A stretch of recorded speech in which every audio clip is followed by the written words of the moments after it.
nasa loob tayo ng barko. Ito ang magandang feature ng Velo Linton, ang official casino ship, Patty. Maliban sa casino, may mga restaurant, swimming pool, bars at throwing room. Halos lahat narito na sa barkong ito.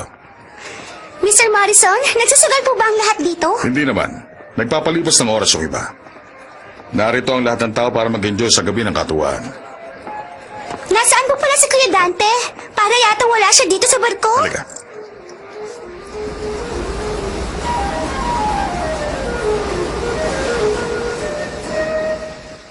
I don't ever slow up, no I don't take shit. I got no love for the fakeness. If you wanna play tough and wanna hate this, I'll always show up. I don't ever slow up, no I don't take shit. I got no love for the fakeness. If you wanna play tough and wanna hate this, I'll always show up and make a statement. I don't ever slow up, no I don't take shit. I got no love for the fakeness. If you wanna play tough and wanna hate this, I'll always show up and make a statement. Everything I do so instinctive and so passionate. Every word I move so descriptive like an adjective. I got a vendetta against people who patented being negative when you should be getting after it. I got facts over tracks, this and that. Spitting slow, spitting fast. I could roast, I could gas. Think I'm okay at last, but I don't know if that can erase all the past. And the pettiness, a reflection of the emptiness. Hilarious, you think you're worth my time, you're delirious. Mysterious, because you hide behind a fake exterior. Inferior, you know I'll always be a bit superior. Get off of me, this ain't no humble brag. I want you to hear words, you can say them back. I want you to feel free from the chains at last, and to believe in what you got, it was built to last, yeah. Now that I've been put through hell, I never got anyone's help. I had to do it all myself. I don't ever slow up, no I don't take shit. I got no love for the fakeness. If you wanna play tough and wanna hate this, I'll always show up and make a statement. I don't ever slow up, no. Mission 9, Death Poker. Dalawang pares. Pasensya ka na, pero ako yata ang nanalo sa atin. 3 of a kind. Ayos lang. Nagsisimula pa lang naman tayo. Magiging masaya na to, Talaga? mamaya. Kung ganun, hindi na ako makapaghintay. Mas masaya ang pagsusugal habang tumatagal. Parang halikan lang. Sangayon ka ba? Kung mananalo ka sa laban sa akin, bibigyan kita ng isang mahabang halik na hindi mo pa nararanasan kahit kailan. Mukhang maganda yung sinabi mo. Sana nga lang at hindi ka maubusan ng ipangtataya mo sa larong ito. Ang lalaking nanalo ngayon lang, hindi daw naubusan ng swerte. Si Golden Arm Joe. Sikat ang babae na nasa tapat ko. Tinatawag siyang Lucky Amanda, ang Diyosa daw ng swerte. Nakaupo naman sa tabi niya si Santa Claus. Eksperto daw siya sa poker at sinasabing nakakabasa ng isip ng iba. Kahit nagpapayabangan sila, iisang papansin mo. Kumikinang ang mga mata nilang lahat. Sige, simulan na natin ang susunod na laro. Pakiusap. Sagipin niyo ang asawa kong si Paul. Nahumaling sa sugal? Oo. Isa siyang masipag na tao bago pa kami ikasal. Bigla na lang siyang nagbago nung magsama na kami at nagkaroon ng hilig sa pagsusugal. Para sa kalaman mo, parang sakit ang pagsusugal. Pero ang pagkakaiba ng dalawa, walang gamot para dito, miss. Nakikiusap ako sa inyo sa mga oras na ito. Baka mapahamak na ang asawa ko. Ay, nako. Huwag ka naman sanang ganyan sa kanya, Dante. Maging mabait ka naman sana sa kanya. Isa pa, malay mo, baka yan ang trabaho kung saan ka matutuwa, Dante.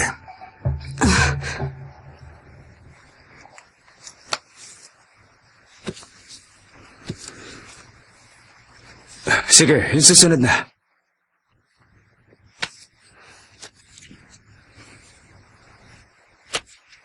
Pass. Race, isa pang 500. Heto. Hold. Ubus na yun sa akin. Call.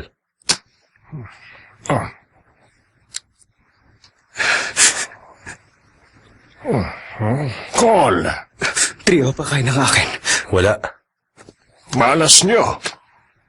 Full house. Kung magpapatuloy ang ganito, aalis ako ng kwarto ito na may bag na punong-puno ng pera. Kaya pala tinawag kang Santa Claus. Bagay na bagay sa'yo. Maraming salamat. Hayaan mong ilibre kita ng dinner pagkatapos ng larong ito. Sige. Basta ba hindi ka lalabas sa talunan sa bandang huli, Santa Claus, okay?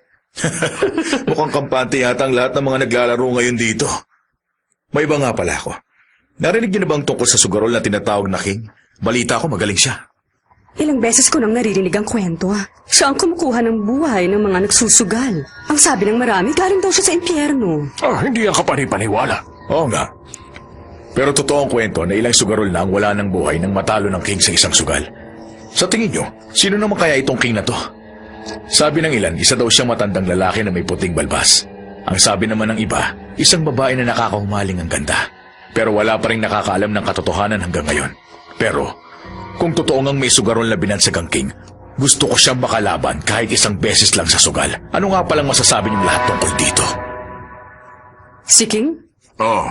Isa daw siyang sugarol na pumapaslang ng tao. Nitong mga huling araw lang, may ilang nagsusugal na naiulat magkasunod daw na nawawala.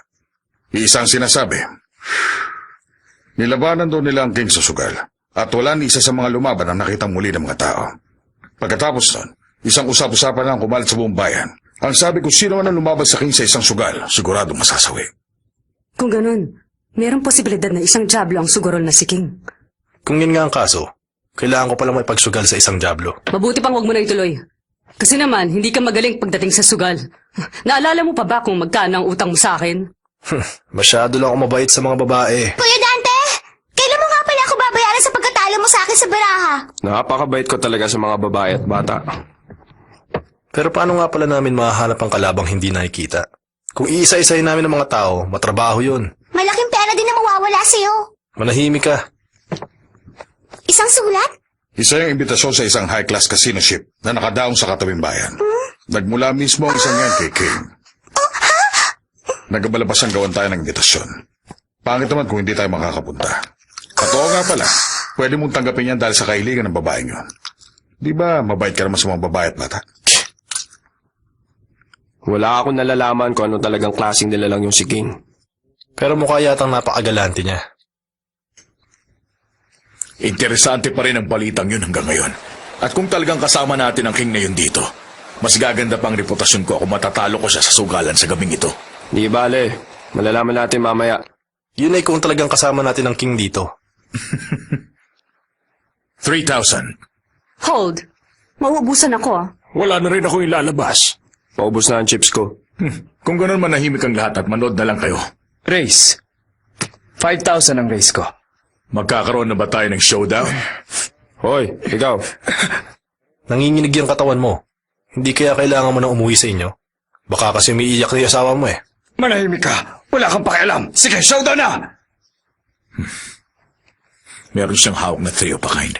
Depende sa mga hawak niya, maaari siya makabuo ng full house. Kailangan manikurado.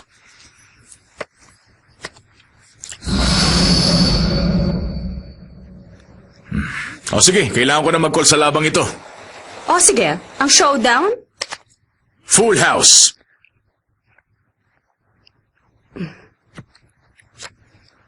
Four of a kind. Ayos! Ang galing! Nanalo ako! Nanalo ako! Di maaari!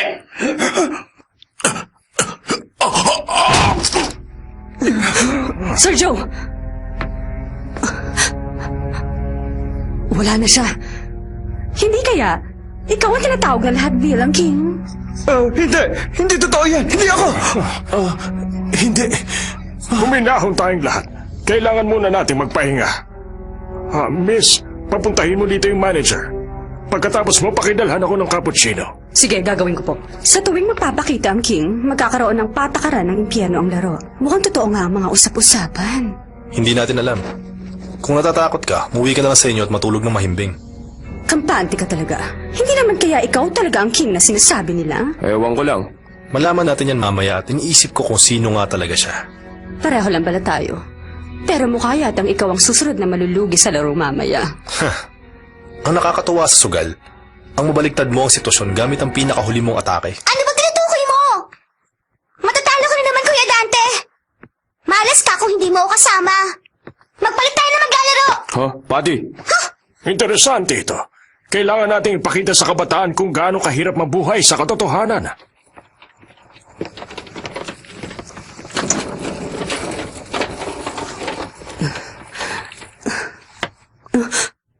Ikaw si... Hindi ko inaasahang sasakay ka pala dito sa barko. Narinig ko na meron daw nagaganap na malaking sugal sa barkong ito. Hindi ko mapigilan ang mag-alala ng gusto. Nag-aalala ka ba sa kanya? Grabe ka talaga. Ayos lang yan. Hindi pa naman natatalo ang asawa mo sa laro. Sa ngayon, hindi pa naman nangyayari yun. Sandali lang, gusto mo ba siyang makita? Hindi, dahil hindi siya titigil sa ginagawa niya. Ganun ba?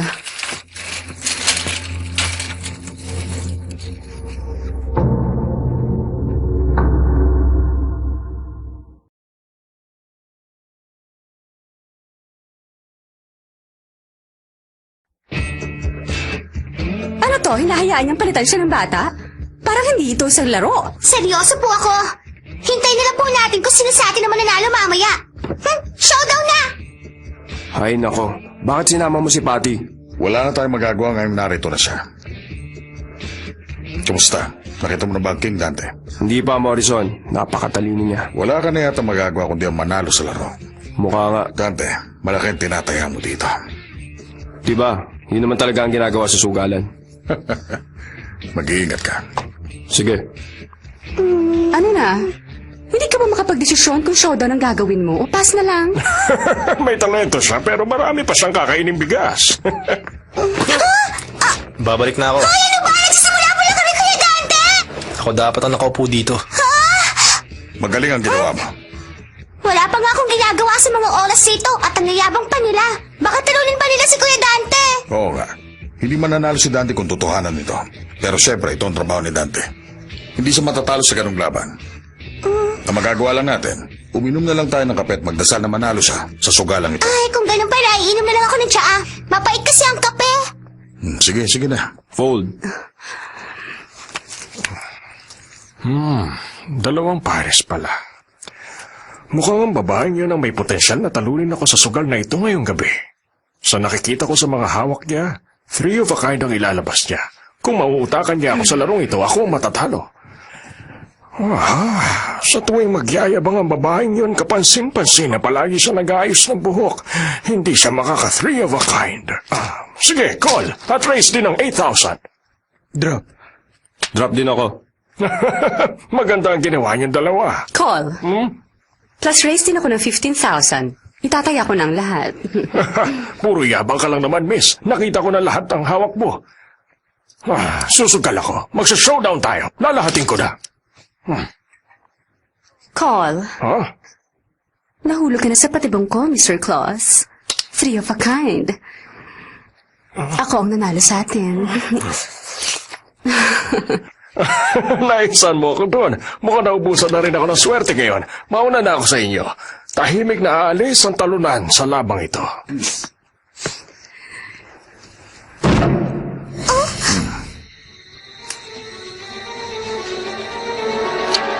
Isang bagay ang malinaw na. Kasama natin siya ngayon. Ang King. Sige, magsimula na ulit tayo. Interesante ito. Hindi yata ko mauubusan ng swerte sa susunod na round. Kahit siya ang king, tataluin ko siya. Hindi sila normal. Ni isa sa kanila hindi magagawa magpatalo kahit gaano katagal ang laban. Hindi sila takot masawi.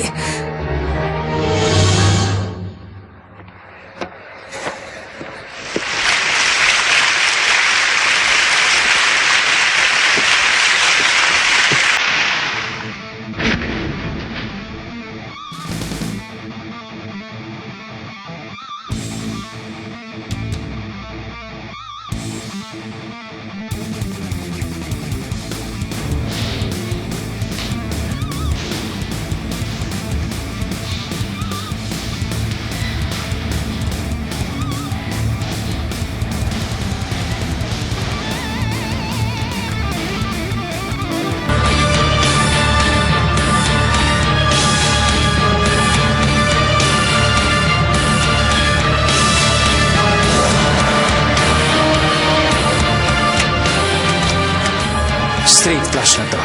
Ako na ang panalo. Hindi maaari! Ako yata ang babaeng tinatawag na ng Lucky Amanda. Hindi pwedeng ako ang matalo sa sugal na to. Tandaan niyo yan! May nasawi na naman, yung babae. Grand finale na to. Ngayon naman, tayong dalawa na lang ang magkalaban. Hindi ko inaasahan na ikaw matitira sa bandang huli. Kung matatalo kita sa labang ito, ako na ang magiging king. Tandaan mo yan. Sige, ihanda na ang mga baraha. Ngayon din!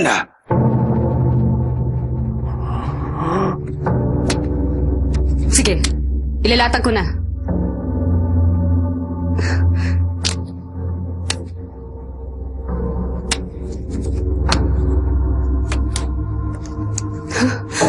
Ano ba meron sa mga kamay niya? Madali siya nakakakuha ng Royal State Flush sa bandang huli. Imposible to. Paano yun nangyari? Ilalahat ko na. Pang-apat na baraha pa lang. Pareho naman tayo magaling sa showdown. Ituloy na lang natin anumang barahang lumabas. Bakit hindi na lang gano'n ang gawin natin? Kung ganon, gawin na natin ang showdown natin. Tutuloy pa ako pero hindi na sapat ang chips na hawak ko. Kung matatalo ako, buhay ang ibabayad ko. Ayos ba sa'yo yun? Ano yung naisip mo?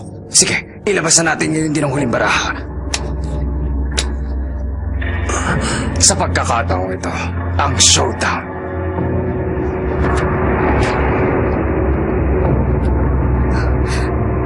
King of Hearts, Royal Straight Flash. Kay Dante kaya?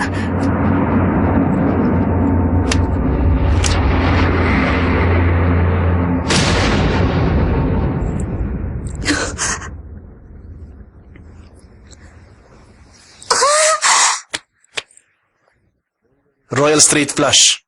Kung pareho tayo ng baraha, panalo ang spade. Sarah, patawarin mo ako! Panalo siya! Panalo siya! Panalo siya! Si Kuya Dante ang nanalo, Mr. Morrison! Wala nang mas interesante pa sa mundong ito kaysa sa pagsusugal. Lalo na ang pagsusugal na buhay mo ang nakataya. Yun ang pinakamaganda.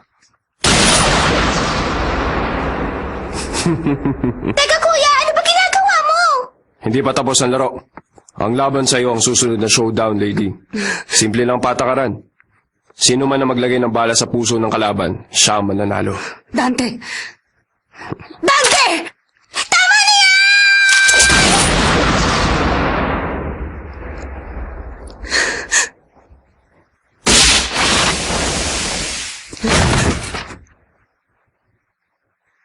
Kuya Dante! Bakit? Bakit mo siya pinagalato, lady? Magkaibigan kayo, di ba? Bitiwan niyo ako, Mr. Morrison! Bitiwan niyo ako!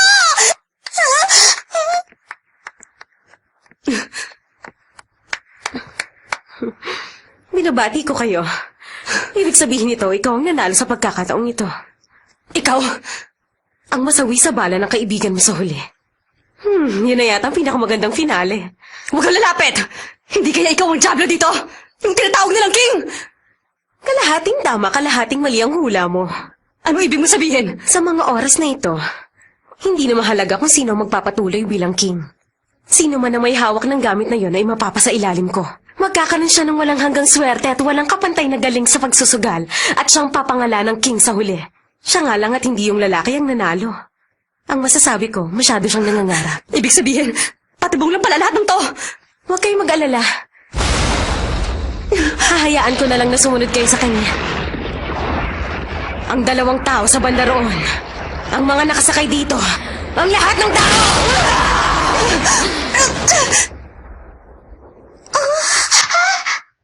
Pasensya ka na. Pero ito na ang hinihintay ko. Ang muling tumayo at ipakita ang sarili ko. Handa ka na ba? Paano ito nangyari? Paano ako nabitag sa kapangyarihan ng Diablong kagaya mo? Alam mo, hindi ka nagtagumpay doon. Isang aksidente lang nang malaman namin ang tungkol dito.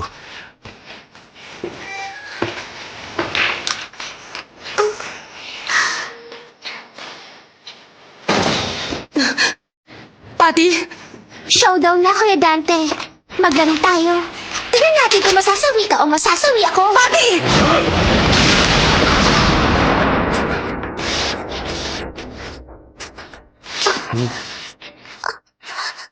Doon lang namin nalaman na ang king pala ang nasa likod nun. Hindi ko matanggap na kinokontrol mo ang mga tao bilang isang king gamit ang isang to. Ibig sabihin, nagkunwari kang nahulog sa kapangyarihan ko. Ang totoo niyan, muntikan lang naman. Kung kailangan ko manalo at kalagtarin ka palabas dito, wala akong magagawa kung hindi gamitin ito. Isa itong sugal. Siguro naman naiwasan ko ang puso mo, Dante. Medyo nadaplisan mo ako. At yun ang utang mo sa akin. Makinig ka. Ibig sabihin ng pagsusugal, kailangan gamitin mo ang sarili mong mga kamay.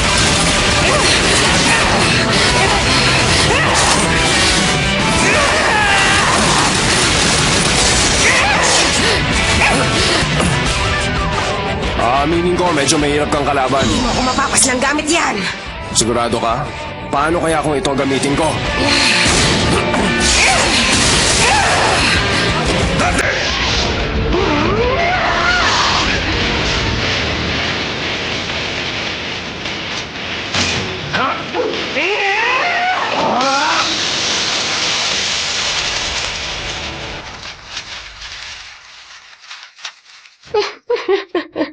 King of Hearts. Ace of Spades. Ako ang panalo.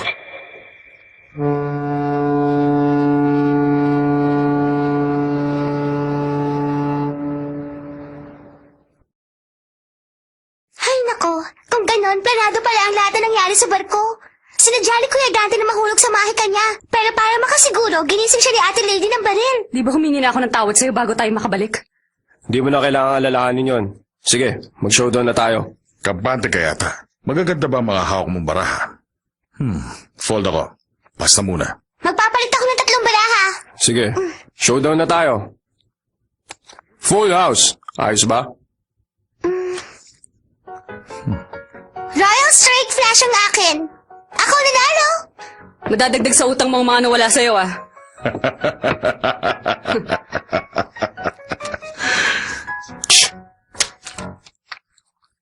Ayoko nang maglaro.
親父は悪魔を裏切り人間のために戦った。